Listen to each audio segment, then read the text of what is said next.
પ્રણામ વિદ્યાર્થી મિત્રો। હવે ધોરણ 12 ના નામાના મૂળ તત્વના વિષયની અંદર આપણે પ્રથમ 4 પ્રકરણ પૂરા કર્યા છે। હવે પ્રકરણ નંબર 5 લેવા જઈ રહ્યા છીએ, નવા ભાગીદારનો પ્રવેશ, એડમિશન ઓફ પાર્ટનર્સ। તો નવો ભાગીદારી પેઢીમાં કેવી રીતે પ્રવેશ કરી શકે અને નવા ભાગીદારને કેવી રીતે લવાય। દાખલા તરીકે કોઈ ભાગીદારી પેઢી ચાલે છે તો આ ભાગીદારી પેઢીમાં બે ભાગીદાર છે, A અને B। બંને જણા ધંધો સરસ કરતા હતા। કોઈ આ 10 લાખ મૂડી લાવ્યો હતો, આ 5 લાખ મૂડી લાવ્યો હતો, ટોટલ 15 લાખની મૂડી હતી અને આ મૂડીનો ઉપયોગ કરી એમણે એમના ધંધામાં મિલકતો વસાવી, ધંધો જમાવ્યો અને ધંધો 4-5 વર્ષથી સરસ રીતે ચાલી રહ્યો છે। હવે એવું બને છે કે ધંધામાં હજુ વિસ્તાર કરવો છે, ધંધો હજુ મોટો બનાવવો છે, પણ એના માટે રૂપિયા જોઈએ છે। કારણ કે મોટો બનાવવા રૂપિયા જોઈએ તો રૂપિયા છે ને ઉછીના મળતા નથી બજારમાં, અથવા તો ધંધામાં એક એવા વિશ્વસનીય માણસની જરૂર છે જે ધંધો સંભાળી શકે અને એક બીજી બ્રાન્ચ ઉપર બીજો વ્યક્તિ બેસી શકે, સંચાલન શક્તિ લઈ શકાય, નિર્ણય સારા એવા કરી શકાય, સંચાલનમાં મદદરૂપ થઈ શકે એવા એક વિશ્વસનીય માણસની જરૂર છે। હવે કર્મચારી છે ને કમાઈ ના આપે, કર્મચારી છે એ રાખી લેવાથી તમારા જે પ્રશ્નો છે એ સમાધાન થતા નથી। એટલે આ નિર્ણય એવું વિચારે છે કે આપણે એક નવા પાર્ટનરને લઈ લઈએ। તો નવો પાર્ટનર લેવામાં આવ્યો, નવા પાર્ટનરનું નામ હતું C। આ C નામનો ભાગીદાર એ આ ભાગીદારી પેઢીમાં પ્રવેશ કરવા માંગે છે। હવે એ કોઈ પણ ભાગીદારી પેઢીમાં ત્યારે જ પ્રવેશ કરી શકે જ્યારે બધા ભાગીદાર સર્વસંમતિથી હા પાડે કે હા ભાઈ આ ભાગીદારની પેઢીમાં લઈ લો, અમને કોઈ વાંધો નથી। તો આ બંને હા પાડી દીધી છે। હવે થાય શું કે જ્યારે નવો ભાગીદાર પેઢીમાં આવે તો પેઢીની બધી જ વસ્તુમાં એનો માલિકી હક થઈ જાય। દાખલા તરીકે ઘરમાં દીકરો પરણાયો હોય, વહુ આવે એટલે વહુ શું થાય, બધી જ મિલકતનો હકદાર થઈ જાય સમાન ભાગની અંદર। ભલે એના સસરાએ કે હસબન્ડે બધું વસાવ્યું હોય પણ એ બધી જ મિલકતમાં એનો ભાગ થઈ જાય। એ જ રીતે આ નવો ભાગીદાર પેઢીમાં આવે તો ધંધાની જેટલી મિલકતો છે, જેટલા દેવા છે, જે પ્રોપર્ટી છે, બધામાં એનો ભાગ થાય। હવે કોઈને એમને એમ તો ભાગ આપી દેવાય નહીં। તો બાકીના બે ભાગીદાર એમ કહે છે કે જો ભાઈ અમારા ધંધાની ભાગીદારી પેઢીની ટોટલ મિલકત એ હાલ બજારમાં 10 લાખ રૂપિયા છે, અમારું ટોટલ દેવું 2 લાખ રૂપિયા છે, એટલે અમારી ચોખ્ખી મૂડી હાલ ધંધામાં 8 લાખ રૂપિયા છે। હવે બોલો તારે નફામાં કેટલા ભાગે પ્રવેશ લેવો છે? તો પેલો એમ કે મને તમે 1/4 ભાગ નફાનો આપજો, જે નફો થાય એનો 1/4 ભાગ તમે આપજો। તો આ લોકો જનરલી શું કરતા હોય કે આ 8 લાખ છે એનો ચોથો ભાગ કરે એટલે 2 લાખ રૂપિયા થયા। તો ભાઈ તારે છે ધંધામાં 2 લાખ રૂપિયા આપવાના અને હવે તને પાર્ટનર બનાવી દઈએ। જો ધંધો બહુ જૂનો હોય, પ્રતિષ્ઠિત હોય, શાખવાળો હોય અને એ લોકોએ બહુ કામ કર્યું હોય તો 2 લાખ કરતા વધારે પણ રૂપિયા માંગી શકે। આજે વધારાના રૂપિયા માંગ્યા છે એને પાઘડીનું પ્રીમિયમ કહેવાય કે અમારી શાખ જમાઈ છે એના પૈસા તારે આપવાના છે। કદાચ એના 5000, 10000, 50000 જેવી રકમ હોઈ શકે છે, પણ નવા ભાગીદારને ભાગીદારી પેઢીમાં પ્રવેશ આપો છો ત્યારે નવો ભાગીદાર બધી જ મિલકતોમાં, બધા દેવામાં એ સરખા હિસ્સે કે જે ભાગ થતો હોય મુજબ ભાગીદાર થઈ જતો હોય છે।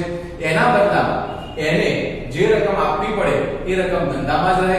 એ રકમ જે નક્કી કરી હોય એ ઉપરાંત કોઈ રકમ આપવી પડે તો એ રકમ અન્ય ભાગીદારો જે જૂના ભાગીદાર છે એ કોઈ પોતાના ઘરે લઈ જાય, એને પાઘડીનું પ્રીમિયમ કહેવાય।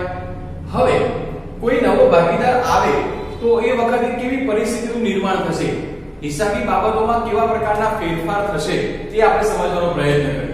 સૌથી પહેલું છે નફા નુકસાનનું પ્રમાણ બદલાઈ જશે।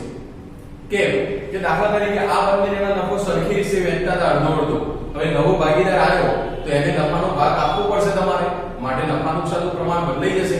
આ બંને પોતાના નફામાંથી થોડો ભાગ કાઢી એ નવા ભાગીદારને આપવો પડે ત્યારે એટલે આ બંને પોતાના નફાનો ત્યાગ કરવો પડે અને નવા ભાગીદારને પોતાના નફામાં શું થઈ જાય, લાભ થઈ જાય। તો આ પણ એક પ્રશ્ન બને। બીજું, જ્યારે કોઈ નવો ભાગીદાર પેઢીમાં આવતો હોય ત્યારે એને કેટલા રૂપિયા લાવવાના એ નક્કી કરવાનું હોય છે અને એ નક્કી કરવા માટે ભાગીદારો શું કરે, જૂના પોતાની પેઢીની જેટલી મિલકતો છે અને દેવા છે એને વર્તમાન કિંમત એટલે બજાર મૂલ્ય જે હોય એનું એ કિંમતે નવા પાકા સરવૈયામાં લાવો. એટલે આપણે ચેપ્ટર 4 ભાગીદારીના પુનર્ગઠનમાં પુનઃ મૂલ્યાંકન ખાતું ભણ્યા હતા. એટલે મિલકતો અને દેવાનું પુનઃ મૂલ્યાંકન થાય. ત્રીજી બાબત એ થશે કે પાઘડીની હિસાબી અસરો આપવાની થશે. જનરલી ભાગીદારી પેઢીમાં પાઘડી મિલકત તરીકે દર્શાવી શકાય નહીં. પણ જો નવો ભાગીદાર આવતો હોય તો તમારે ધંધાની ગુડવિલ હોય, પાઘડી હોય તો એ પાઘડીમાં પણ એને તમે કેટલો હિસ્સો આપવો પડશે એના નફાના ભાગ જેટલો. અને એ જે હિસ્સો આપે એ જૂના ભાગીદારો વહેંચી લે તો આ પાઘડીની પણ આપણે હિસાબી અસરો સમજવાની છે, જે આપણે બધું સ્ટેપ બાય સ્ટેપ સમજીશું. કોઈ ભાગીદાર જે મૂડી લાવ્યો છે એ મૂડીને વહેંચણી કરવાની પણ તમારે અસરો શીખવાની છે.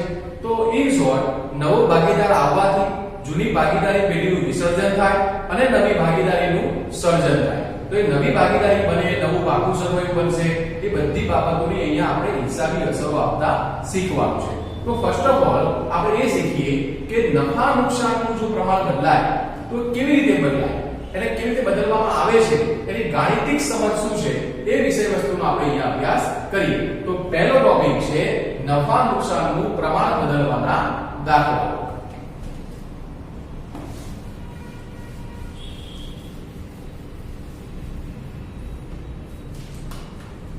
હવે નફા નુકસાનનું પ્રમાણ બદલવાના દાખલા એટલે શું? હું ચોકડીનો દાખલો લઉં એટલે પહેલા એક ઉદાહરણ સમજીએ. દાખલા તરીકે x અને y બે ભાગીદાર છે, જેમની પેઢીનો નફા નુકસાનનું પ્રમાણ એ લોકો રાખતા હતા સરખી જ, એક જેવી, જે નફો થાય એ સરખી જ વહેંચી લેતા હતા.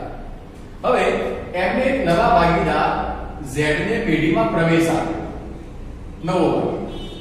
અને એ નવો ભાગીદાર એમ કહે છે કે મને નફામાં તમારે ચોથો ભાગ આપવાનો, જે નફો થાય એનો ચોથો ભાગ. હવે સમજો, ધારો કે પેઢીનો નફો 90 રૂપિયા થતો હતો. હવે 90 રૂપિયા થાય કેવું કે પહેલા આ બંને જણા શું કરતા હતા? અડધો અડધો વહેંચી લેતા. x 45 લઈ જાય, y 45 લઈ જાય. પણ હવે નવો ભાગીદાર આવ્યો તો તમારે નવા ભાગીદારને ભાગ આપવો પડે. એટલે હવે થશે કેવું કે નવો ભાગીદાર જે આવ્યો છે એ પેઢીના નફાનો ચોથો ભાગ માંગે છે. હવે ચોથો ભાગ એટલે શું? તમને સમજણ પડે એવું 100 રૂપિયા લઈ. 100 રૂપિયામાં 50 અને 50 પહેલા વહેંચતા હતા. હવે ચોથો ભાગ માંગે એટલે નવા ભાગીદારને તમારે કેટલા રૂપિયા આપવા પડે? 25 રૂપિયા આપવા.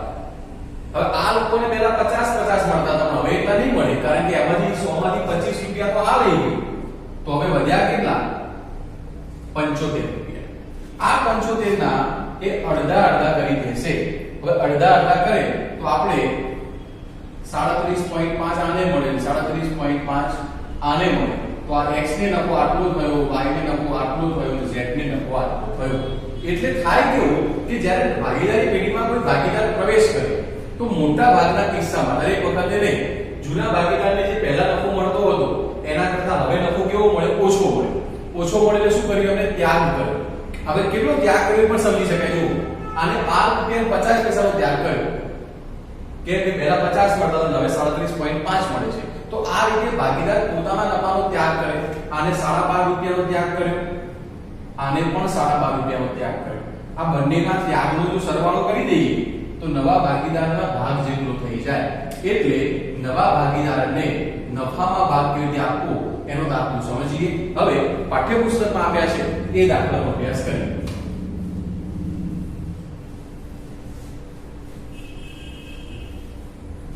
તો હું રીતનું નામ આપું છું, નવા ભાગીદારનો નફાનો ભાગ આપ્યો હોય ત્યારે, નવા ભાગીદારનો નફાનો ભાગ આપ્યો હોય ત્યારે તો એ વખતે શું કરવાનું? એની રકમ તમે સ્ક્રીન ઉપર જુઓ. રકમ કંઈક આ રીતે છે. પ્રશ્ન 3 સ્વાધ્યાય 5 માં એનો પ્રશ્ન 1. A અને B 3/2 ના પ્રમાણમાં નફો નુકસાન વહેંચતા ભાગીદાર છે.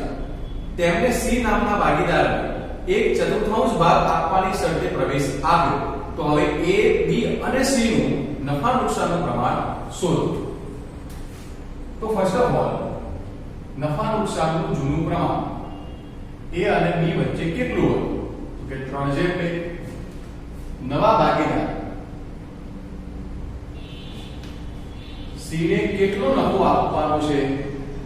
તો કે 1/4 નફો આપવાનો છે, 1/4 નફાના આધારે પ્રવેશ આપ્યો. તો આમાં જો 4 સ્ટેપમાં તમારો જવાબ આવે. પહેલું સ્ટેપ આવું કરવાનું હંમેશા. સ્ટેપ 1, ધારો કે પેઢીનો નફો 1 હોય 1. ત્યારબાદ સ્ટેપ 2, આ એક નફો ધારે એમાં સૌથી પહેલું કામ નવા ભાગીદારનો નફો એને આપી દો. એમાં એટલે કેટલો વધે છે જુઓ. એટલે વધતો નફો શોધવાનો. વધતો નફો એટલે શું? તો આ ધારેલો નફો 1 હતો માઈનસ નવા ભાગીદારનો ભાગ આ જે હતો તે 4 એકા 4, એમાંથી 1 જાય તો 3/4 એટલે 100 રૂપિયામાંથી 25 રૂપિયા આપી દીધા, 75 રૂપિયા વધ્યા. હવે આ જે નફો વધ્યો છે એમાં બે ભાગીદારો ભાગ પાડી લેશે. કોણ? A અને B. તો હવે સ્ટેપ 3 માં નફાની વધેલા નફાની વહેંચણી. તો નફો બે જણા વચ્ચે વહેંચવાનો છે, A અને B. કેટલો નફો વધ્યો છે? 3/4. તો બંને આગળ તમે 3/4 લખી દો પહેલા. હવે આ વધેલો નફો કેવી રીતે વહેંચાય? ધારો કે 75 રૂપિયા વધ્યા છે તો એ જે નફો છે એ આ જૂના પ્રમાણમાં એ લોકો વહેંચે. એટલે 3/4 ના ભાગ 3/2 માં પાડવાના રહેશે. અહીં 3/2, 3/5, 2/5, 3/5, 2/5, 3 કરી 9 ગુણાકાર થયો અહીંયા. 4 × 5 = 20, 3 દુ 6, 4 × 5 = 20. તો જુઓ નવા ભાગીદારને નફો કેટલો હતો? 1/4. જૂના ભાગીદારને હવે A ને 9/20, B ને 6/20. અને છેલ્લા સ્ટેપમાં સ્ટેપ 4, નફા નુકસાનનું નવું પ્રમાણ. 3 નામ લખી નાખવાના, A, B અને C. A ના ભાગમાં 9/20, B ના ભાગમાં 6/20, C ના ભાગમાં તો આપેલું છે ને આપણને 1/4. હવે વિદ્યાર્થી મિત્રો જુઓ અહીંયા છેદમાં 20 છે, અહીંયા 20 આપેલા છે પણ અહીંયા 20 નથી. તો આ 4 ને 20 માં ફેરવવા માટે શું કરવું પડે? નીચે 5 વડે, ઉપર 5 વડે. હવે જો અહીંયા ઉપર 9 થઈ ગયા, આ 6 થઈ ગયા અને આ 5 એકા 5 થઈ ગયા. તો નફા નુકસાનનું નવું પ્રમાણ થયું 9/6/5. બીજા પ્રશ્ન ચર્ચા કરીએ. દાખલા નંબર 2 ની રકમ તમે સ્ક્રીન ઉપર જુઓ. A અને B એક પેઢીમાં 4/5 અને 2 ભાગમાં નફો નુકસાન વહેંચતા ભાગીદાર છે. C ને નફામાં 20% ભાગ આપવાની શરતે પ્રવેશ આપ્યો. નવું પ્રમાણ શોધો. તો સૌથી પહેલા નફા નુકસાનનું જૂનું પ્રમાણ A અને B. તમને કેટલું આપ્યું છે? 4/5 અને 2/10. 4/5 અને 2/10. નવા ભાગીદારનો ભાગ C નો નફામાં ભાગ 20%. આવું લખવાનું જુઓ. 20/100, 0 નીકળી જાય. 2/10, 2/10 એટલે 1/5. હવે આ જે ઉપર આપ્યું છે જૂનું પ્રમાણ એ વ્યવસ્થિત નથી આપ્યું. તો જૂનું પ્રમાણ 4/5 જેમ 2/10. તો અહીંયા 10 છે પણ અહીંયા 10 નથી. તો આપણે 10 કરી દો. 10 કરવા શું કરવું પડે? નીચે 2 વડે ગુણો, ઉપર 2 વડે ગુણો. તો હવે થશે કેવું કે જો 4 દુ 8/10, 2/10. તો નફા નુકસાનનું જૂનું પ્રમાણ 8/2. આ બંનેમાંથી કોમન કેટલા નીકળી જાય? 2 નીકળી જાય. તો શું થાય? આને 2 વડે ભાગો, 2 ચોકા. આને 2 વડે ભાગો તો 4/1. તો જૂનું પ્રમાણ થઈ ગયું 4/1. હવે આપણે આગળના દાખલામાં શીખ્યા હતા એટલા સ્ટેપ યાદ રાખો. સૌથી પહેલું સ્ટેપ 1, ધારો કે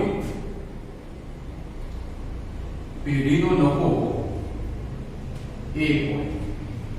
ત્યાર પછી સ્ટેપ 2 વધતો નફો એટલે એકમાંથી નવા ભાગીદારનો ભાગ કાઢી નાખવાનો. નવા ભાગીદારનો ભાગ કેટલો છે 1/5 તો અહીંથી 1/5 માઈનસ થાય 5 એકા 5 માંથી 1 જાય. હવે જે નફો વધ્યો એમાં બે જણા ભાગ પાડી લેશે. કોણ ભાગ પાડી લેશે? A અને B. કયા પ્રમાણમાં ભાગ પાડી લેશે? 4/1 માં. તો હવે વધેલા નફાની વહેંચણી કોની વચ્ચે? A અને B વચ્ચે. કયા પ્રમાણમાં? એમના જૂના પ્રમાણમાં. જૂનું પ્રમાણ શું હતું? 4/1. તો આ ચાર પંચમાંશ A અને B નામ લખો. 4/5 4 ગુણ્યા 4/1 4/5 આના આધારે અને આ 1 છે તો 1/5. હવે અહીંયા ગુણાકાર છે લસાઅ લેવાનો. ઉપરનો ગુણાકાર ઉપર હોય, નીચેનો ગુણાકાર નીચે હોય. 4 × 4 = 25. 4 એકા 4 અને 25. તો A ને કેટલા મળ્યા? B ને કેટલા મળ્યા? ખબર પડી ગઈ. હવે આ સ્ટેપ 3 હતું. સ્ટેપ 4 નવું પ્રમાણ A B C આવું નામ લખી લો. A ના ભાગમાં લખો 16/25, B ના ભાગમાં 4/25 અને C નો આપેલો છે 1/5. છેદ સરખા કરવા. અહીંયા 25 અહીંયા 25 તો અહીંયા 25 કરવા માટે નીચે 5 વડે ગુણો તો ઉપર 5 વડે ગુણવાનું હોય. તો હવે જુઓ તમે 16/25 4/25 5/25 તો નવું પ્રમાણ 16/4/5. વિદ્યાર્થી મિત્રો આ રીતે નવું પ્રમાણ શોધવાનું. હવે આનો દાખલો પરીક્ષામાં પૂછાય કે ખરો? નામી પૂછાય. પણ જે હું તમને મોટા દાખલા સેક્શન E ની અંદર વાર્ષિક હિસાબનો દાખલો જે ફેક્ટમાં 11 માર્ક્સનો પૂછાય છે એમ પ્રવેશનો દાખલો 8 માર્ક્સનો પૂછાય છે. અને 8 માર્ક્સના દાખલાની અંદર ઘણી વખત નફા નુકસાનનું નવું પ્રમાણ શોધવાની પરિસ્થિતિ ઉદ્ભવતી હોય છે. તો આ રીતે તમારે નવું પ્રમાણ શોધવાનું રહેતું હોય છે. હવે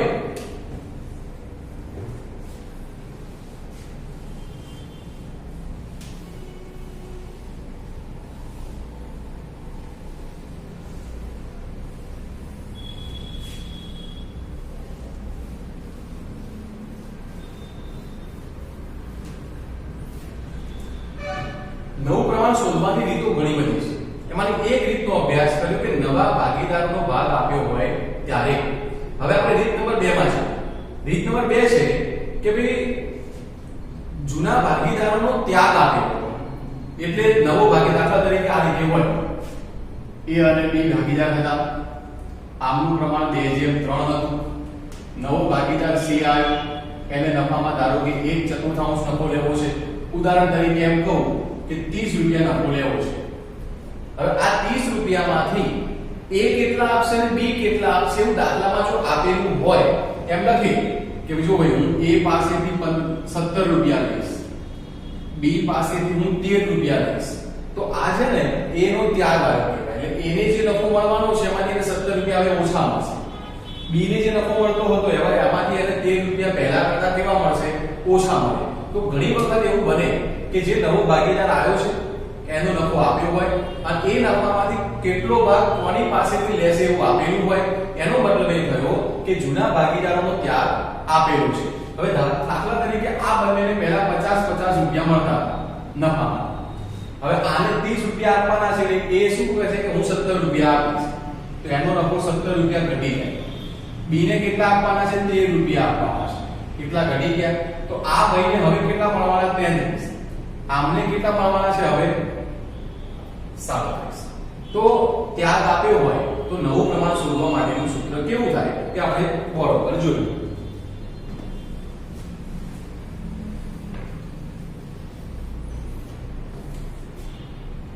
રીત નંબર 2 જૂના ભાગીદારોનો ત્યાગ આપેલ હોય ત્યારે તેના માટે સૂત્ર નવું પ્રમાણ બરાબર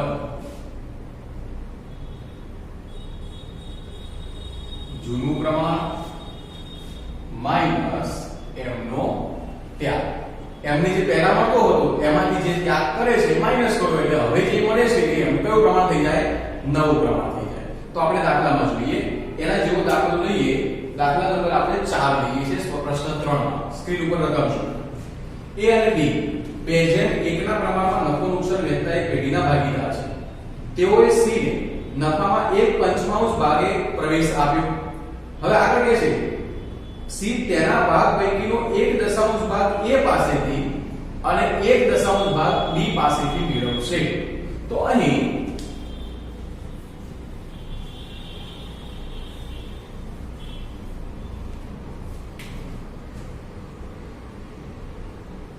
નફા નુકસાનનું જૂનું પ્રમાણ તમને કેવું આપેલું છે એ દાખલામાં તમે ધ્યાનથી જુઓ તો 2:1 આ A આ B. નેક્સ્ટ નવા ભાગીદારનો ભાગ જે આપ્યું છે લખી દો. તો C નો નફાનો ભાગ કેટલો લેવો છે? આને 1/5. પછી આ 1/5 માંથી 1/5 A પાસેથી અને 1/5 એ B પાસેથી મેળવવાનું છે. તો આ કોનો ત્યાગ કહેવાય? આ A નો ત્યાગ કહેવાય. અને આ કોનો ત્યાગ કહેવાય? B નો ત્યાગ. કે A પોતાના નફામાંથી 1/5 ભાગ આપશે અને B પણ પોતાના નફામાંથી 1/5 ભાગ આપશે. તો હવે આ આખું ગણતરી કરવાની પદ્ધતિ બદલાશે. તો હવે આપણે આન્સર જોઈએ એનો. તમારે આવું લખવાનું નવું પ્રમાણ બરાબર જૂનું માઈનસ ત્યાગ. તો હવે નામ લખી દો A અને B. જૂનું શું હતું? 2/2 એટલે 2/3 1/3 માઈનસ A નો ત્યાગ કેટલો છે? 1/10. B નો ત્યાગ એ પણ 1/10. બાદબાકી કરવાની હોય તો ચોકડી ગુણાકાર કરી દેવાનો. તો પહેલા 10 ગુણ્યા 3 30 બંને નીચે થઈ જશે. હવે આનો ગુણાકાર અહીંયા 10 દુ 20 3 એકા 3 10 એકા 10 3 એકા 3 તો અહીંયા 17 ભાગ્યા 30 અહીંયા 7 ભાગ્યા 30. હવે આ A અને B નું નવું પ્રમાણ મળી ગયું. હવે તમારે નવું પ્રમાણ શોધવાનું. આ છેલ્લે કેમ લખું છું ખબર છે? છેદ સરખા કરવા માટે. તો A B અને C. A નો ભાગ 17/30, B નો ભાગ 7/30 અને C નો આપેલો છે. કદાચ ના આપ્યો હોય તો આ બંનેના ત્યાગનો તમે સરવાળો કરી દો તો નવાનો ભાગ મળી જાય. તો આ રીતે આનો ભાગ 1/5. હવે વિદ્યાર્થી મિત્રો જુઓ અહીંયા 30 છે, અહીંયા 30 છે, અહીંયા 30 નથી. તો આપણે અહીંયા 6 અને અહીંયા 6. તો આ 17 આ 7 અને આ 6 માટે જે નવું પ્રમાણ થયું એ 17/7/6. આ રીતે કોઈ ભાગીદારનો ત્યાગ આપેલો હોય તો ગણતરી કરવાની રહેશે. સ્ક્રીનશોટ લઈ લેજો.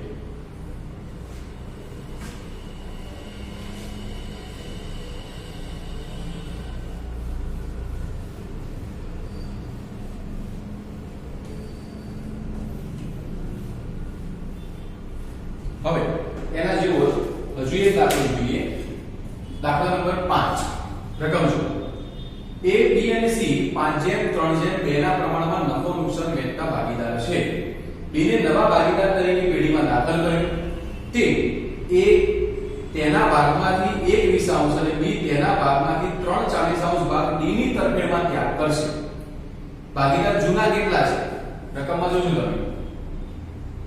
તો જે જૂનું પ્રમાણ છે કે A, B અને C.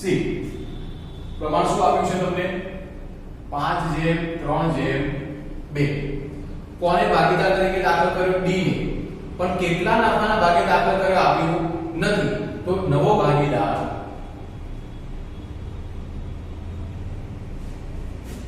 ડી. એટલું આગળ આપ્યું છે કે ડી ને જે નફો મળશે એમાંથી કેટલો ભાગ કોની પાસેથી મળવાનો છે.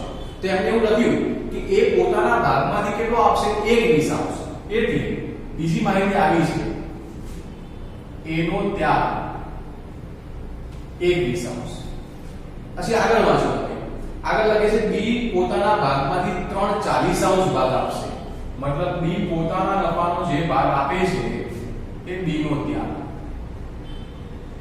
એ કેટલો આપે છે 1/20, બી કેટલો આપે છે 3/40. હવે આ બંને જણા જે આપે છે એનો સરવાળો કરી દો ને તો નવાને કેટલા મળ્યા એ ખબર પડી જાય. એટલે આ બંને ઉપરથી આપણે નવા ભાગીદારની ગણતરી કરી શકીએ કે નવા ભાગીદારને આટલા મળે છે. તો આપણે આન્સરની શરૂઆત કરીએ. નવા ભાગીદાર ડી ને મળતો નફો, એ નફો કેવી રીતે શોધાય? તો એ નો ત્યાગ પ્લસ બી નો ત્યાગ. દાખલા તરીકે હું હસમુખભાઈ અને લલિતભાઈ 3 ભાગીદાર છીએ, હું નવો ભાગીદાર આવ્યો તો હસમુખ શું કે હું 5 રૂપિયા આપીશ, લલિતભાઈ કે હું 2 રૂપિયા આપીશ. તો એ 5 અને 2 નો સરવાળો કર્યો એટલે મને કેટલા રૂપિયા મળવાના? 7 રૂપિયા. તો એ જ રીતે અહીંયા લખીએ છીએ આપણે. તો જુઓ આ 1/20 આપે છે, આ 3/40 આપે છે. હવે અહીંયા 40 છે, 40 કરવા માટે શું કરવું પડે? 2 વડે ગુણવા પડે. તો નીચે 2 વડે ઉપર 2, 2 એકા 2, 2 3 5. 5 ભાગ્યા કેટલા થઈ ગયા? 40. તો 5 ભાગ્યા 40 એ નવા ભાગીદારનો ભાગ અને 5 અઠ્ઠા 40 થાય. તો નવા ભાગીદાર ડી ને પેઢીના નફામાંથી કેટલો હિસ્સો મળવા પાત્ર છે? 1/8. હવે આપણે ગણીએ છીએ તેમ કે ભાઈ નફા નુકસાનનું નવું પ્રમાણ બરાબર જૂનું માઈનસ ત્યાગ. તો 3 ભાગીદાર જૂના છે A B C. જૂનું પ્રમાણ જુઓ 5/3/2, 5/10, 3/10, 2/10. માઈનસ ત્યાગ A નો ત્યાગ કેટલો છે? કે 1/20. B નો ત્યાગ કેટલો છે? 3/40. C નો ત્યાગ નથી આપ્યો. ના આપ્યો હોય તો 0, એનો ત્યાગ કોઈ કરતો નથી. અચ્છા, હવે અહીં તમે બે રીતે કરી શકો, લસાઅ પણ કરી શકો. તો જો અહીંયા 20 છે, અહીંયા 20 નથી. કેટલા વડે ગુણો તો 20 થઈ જાય? 2 વડે. તો ઉપર પણ 2 વડે. 2 પંચા 10, 10 માંથી 1 જાય તો 9, 9 ભાગ્યા 20. અહીંયા 40 છે, અહીંયા 10. કેટલા વડે ગુણો 40 થઈ જાય? 4. તો અહીંયા 4 વડે, અહીંયા 4 વડે. 4 તરી 12, 12 માંથી 3 જાય તો 9, 9 ભાગ્યા 20. આમાં તો કઈ માઈનસ થયું જ નહીં, તો એઝ ઇટ ઇઝ 2 ભાગ્યા. તો અહીંયા 40 છે, આપણે 10 40 લીધું છે. અહીંયા 2 ભાગ્યા 10. હવે નવું પ્રમાણ સેટ કરીએ. તો A B C D. A નું 9 ભાગ્યા 20, B નું 9 ભાગ્યા 40, C નું 2 ભાગ્યા 10 અને D નું અહીંયા છે 1 ભાગ્યા 8. તમારે 1 ભાગ્યા 8 ના લખવું હોય, આવું લખવું હોય તો 5 ભાગ્યા 40. તો એવું લખી દે, કઈ વાંધો નહીં. 5 ભાગ્યા 40. હવે આનો લસાઅ કેટલો થાય? 40 થાય. તો 40 થતો હોય તો અહીંયા કેટલા વડે ગુણો તો 40 થઈ જાય? તો સાહેબ અહીંયા તમે છે ને 2 વડે ગુણો તો 40 થઈ જાય. તો નીચે ગુણો તો ઉપર ગુણવાનું. અહીંયા જો 40 આપેલા છે તો આમાં ફેરફારની જરૂર નથી. આ 2 દશાંશ, 10 ને 4 વડે ગુણો તો 40 થઈ જાય. તો નીચે 4 વડે ઉપર 4 વડે.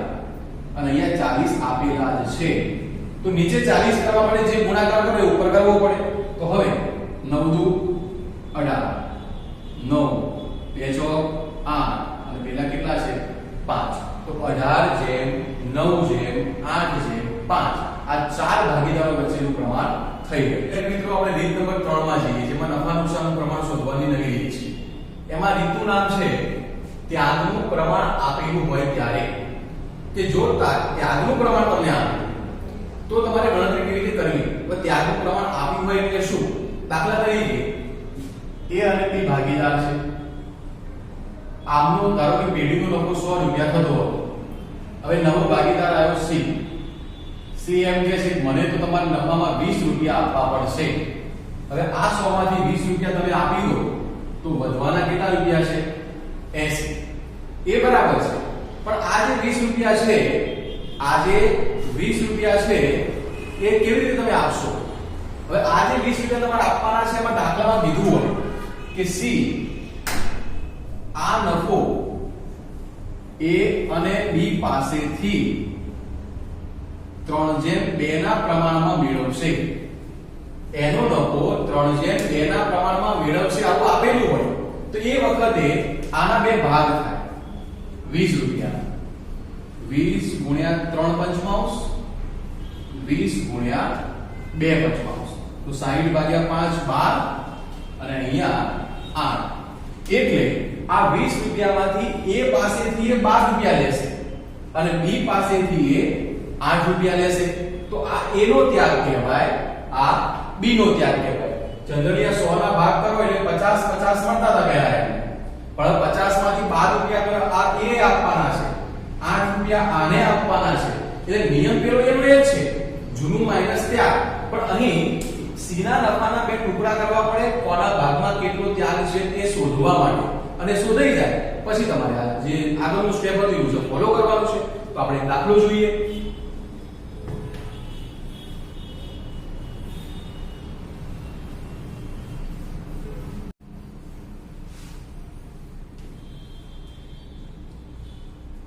તો દાખલાની રકમ લઈએ છીએ આપણે દાખલા નંબર 6. A અને B 3:2 ના પ્રમાણમાં નફો નુકસાન વહેંચતા ભાગીદાર છે. C ને 1 ભાગે નવા ભાગીદાર તરીકે દાખલ કરવામાં આવ્યો. હવે મહત્વનું વાક્ય છે, નવા ભાગીદાર C ને તેનો ભાગ A અને B પાસેથી સરખે હિસ્સે મળશે. તો સૌથી પહેલું કામ એ કરો કે છઠ્ઠા દાખલામાં નફા નુકસાનનું જૂનું પ્રમાણ A અને B વચ્ચે કેટલું આપેલું છે? તો કેટલું આપેલું છે A અને B વચ્ચે? 3:2. નવા ભાગીદાર C નો નફો કેટલા ભાગ્યાને પ્રવેશ આપવામાં આવ્યો છે? તો કે 1 હવે આ 1 ભાગ એ A અને B પાસેથી કયા પ્રમાણમાં મેળવશે? તો કે આ ભાગ છે ને A અને B નું ત્યાગનું પ્રમાણ બંને જણા જોડે સરખે હિસ્સેથી મેળવશે. એટલે આ જે 1 નફો છે એનો અડધો નફો A આપશે અને અડધો નફો કોણ આપશે? B આપી દેશે. તો આપણે એના ભાગ કરવા પડે. તો અહીંયા આન્સરની શરૂઆત કરીએ આપણે. સૌથી પહેલા A અને B નો ત્યાગ કેટલો થાય એ શોધવું પડે. હવે ત્યાગ શોધવા માટે C નો તમે જુઓ નફો કેટલો છે? 1 આના બે ટુકડા કરો. A નો ત્યાગ કેટલો, B નો ત્યાગ કેટલો? તો કયા પ્રમાણમાં ટુકડા કરવાના છે આપણે? 1:1 માં. તો જો અહીંયા ગણતરી કરીએ. A નો ત્યાગ નીચે લખવાનું, B નો ત્યાગ. કોના ટુકડા કરવાના છે? 1 દશાંશના. 1 દશાંશના બે ટુકડા 1:1 માં 1/2 1/2. ગુણાકારમાં સીધો જ ગુણાકાર, ઉપરનું ગુણાકાર ઉપર, નીચેનું ગુણાકાર નીચે. 1 દિશાંશ થઈ ગયું. હવે આ ત્યાગ આવી ગયો. હવે આપણે જેમ આગળના દાખલામાં કરતા હતા એ રીતે કે નવું પ્રમાણ એટલે શું? તો કે જૂનું પ્રમાણ માઈનસ ત્યાગ. તો ભાગીદાર કોણ છે? A B. જૂનું પ્રમાણ શું હતું? 3:2 3/5 2/5. આ એનું જૂનું હતું. હવે આ ત્યાગ આવી ગયો. A નો આટલો, B નો આટલો. તો A નો 1 દિશાંશ, B નો 1 દિશાંશ. અહીંયા 20 આપેલા છે. અહીંયા 5 ને કેટલા વડે ગુણો તો 20 થઈ જાય? 4 વડે. તો 4 તરી 12. 12 માંથી 1 જાય તો 11. 11 ભાગ્યા 20. અહીંયા 4 વડે ગુણાય તો 4 દુ 8. 8 માંથી 1 જાય તો 7. હવે છેદ સરખા કરવા માટે નવું પ્રમાણ A B C. A નું 11 ભાગ્યા 20 આવ્યું, B નું 7 ભાગ્યા 20 આવ્યું અને આનું આપેલું છે 1 ભાગ્યા 10. અહીંયા 20 અહીંયા 20. તો અહીંયા 20 કરવા માટે નીચે 2 વડે અને ઉપર 2 વડે. તો શું થયું 11 7 અને 2 આ રીતે ત્યાગનું પ્રમાણ આપ્યું હોય તો પહેલી સ્ટેપ વધે કે નવા ભાગીદારના નફાના બે ટુકડા કરો એ ટુકડો એ ત્યાગ આવી જાય અને પછી આગળની રીત મુજબ જૂનું માઈનસ શું કરતો ત્યાગ કરી તો આ રીતે નફા નુકસાનના પ્રમાણના દાખલાઓ એ પ્રવેશના મોટા દાખલામાં કામમાં આવશે જે આપણે આગળ જતા શીખીશું.